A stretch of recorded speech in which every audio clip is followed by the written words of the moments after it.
so I don't end up blowing your ears out here. First of all, I want to thank all of you for, I know on a Thursday morning, short notice, it's hard to get people out, but I want to thank all of you for taking the time to come out here and be a part of this announcement, be a part of this campaign that I chose intentionally to kick off here in Colorado Springs because I wanted to send a message.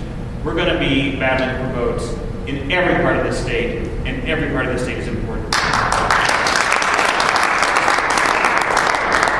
I do want to thank, in particular, Buffy for your introduction. I have been so incredibly honored since you were elected many years ago to call you my state representative. That has been, I cannot imagine being more proud of my representation in the State House than I am today, and that I have been in having Representative McFadden. Thank you also, Jason. El Paso County Chair is almost a punchline to a joke. But over the past few years, over the leadership of John Morris, and now under your leadership, you've turned El Paso County Chair into more than just a punchline. You've turned it into a clear position of leadership in the state. We've gone from having no representation in El Paso County to now having 2 members of the State House and 1 member of the State Senate.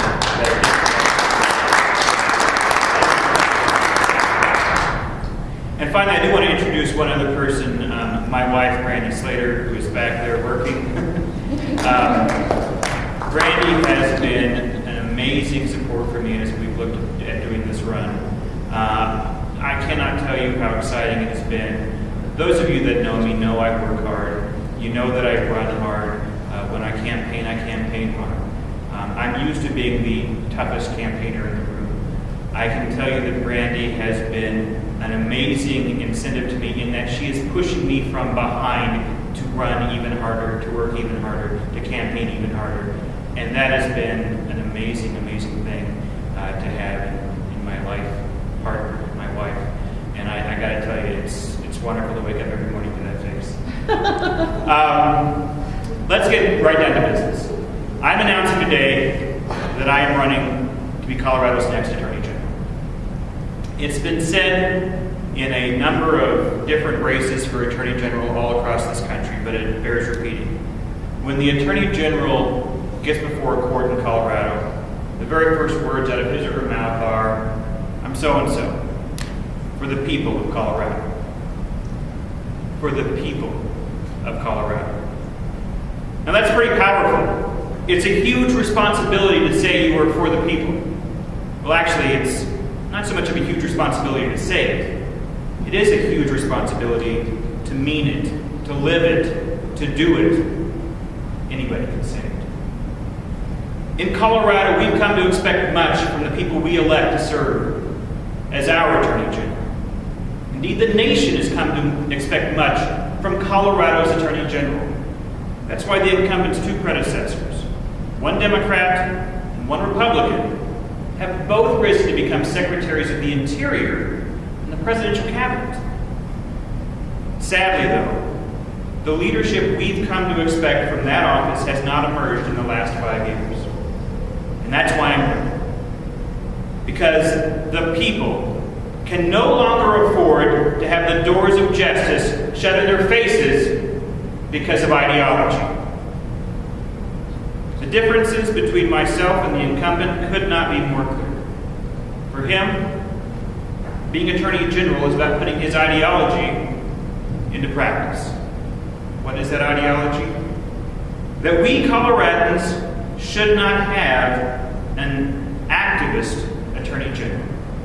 He's risen to become the national spokesman for this radical movement that says activism has no place in law enforcement.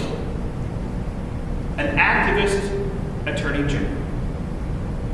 Now we can sit here and debate the issues about whether we want activist judges or not, but when it comes to our law enforcement, I simply could not disagree.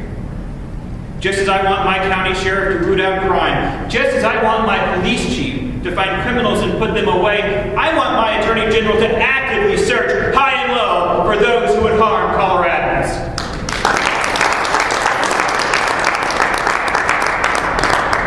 may not always like the highway patrol officers who sit on the side of I-25, especially Buffy, with their radar guns, actively looking for those breaking our traffic laws. But we are a heck of a lot safer with them there. But let's make no mistake about it, that's activist law enforcement. And when local police departments in Colorado conduct sting operations on the internet to expose child predators, I'm damn happy to see that kind of activism in our law enforcement community as the father of a 13-year-old girl.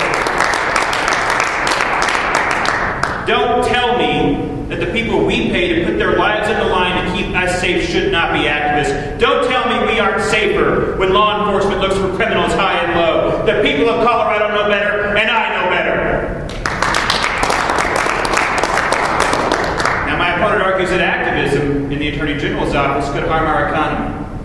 But the reality is so much different. Enron, WorldCom, Bernie Madoff, the subprime lending crisis. All of these could have been avoided with better activism by regulators and law enforcement. Today, we take that debate to the incumbent. Colorado deserves better, and I plan to deliver. You see, I've been delivering my entire life as an attorney. I've spent my entire legal career opening up the doors to justice to all Coloradans. A big chunk of my practice is work as a court-appointed guardian ad litem for abused and neglected children. I've seen the real effects of poverty, drugs, of abuse in the eyes of real children. This isn't theoretical to me. This is real life. When we talk about the continuing need to coordinate law enforcement's efforts to battle against methamphetamines, against meth, it isn't theoretical. Time and time again, I've seen parents choose meth over their children, in one of the saddest addictions around. When we talk about the need to catch those who would lure children into sexual abuse, it isn't theoretical. Time and time again, I've seen the aftermath of the effects of sexual abuse, and its victims, and the mental health issues that simply never go away from such a violation of the trust held in young lives.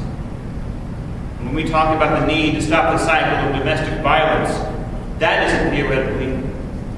Time and time again, I've seen children who love unconditionally in homes with parents who don't know what love means. I'll say it again. This isn't theoretical to me. This is real life. But I don't see things only in that level, street by street, person by person.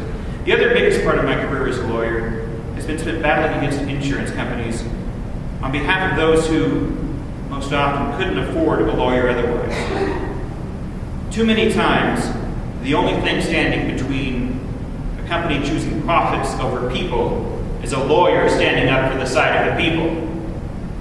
It's time we had an attorney general who forces these companies to choose people over profits as well. I will be that attorney general.